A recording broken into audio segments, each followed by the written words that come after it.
Affirmative action refers to a set of policies adopted more than 50 years ago and remains one of the most controversial labor market interventions in U.S. history. In his paper, The Persistent Effect of Temporary Affirmative Action, UC Berkeley assistant professor Conrad Miller found that among organizations with federal contracts, affirmative action has proven remarkably effective in reducing the employment gap for Black workers. Miller analyzed employment data from more than 40,000 firms across the United States from 1978 to 2004.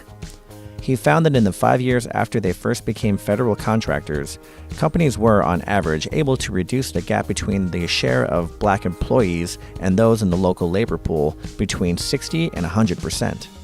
Perhaps more compelling is that the employment of people of color continued at the same pace in the 5 years after many of these businesses ended their federal contractor status. Former contractors continued to increase the number of African American workers they employed even a decade after they were no longer legally required to.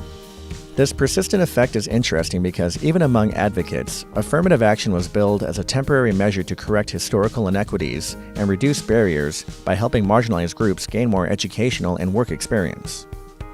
However, Miller's findings saw that a temporary program can instill long-term change. The fact that previously regulated firms continue to diversify suggests they find it profitable to maintain their new diverse hiring practices. While workforce diversity is top of mind for many corporations, the debate over affirmative action in government, business, and higher education continues to rage on. Miller's findings show how temporary intervention to alleviate job search frictions can lead to long-term change in hiring practices and more adequate representation.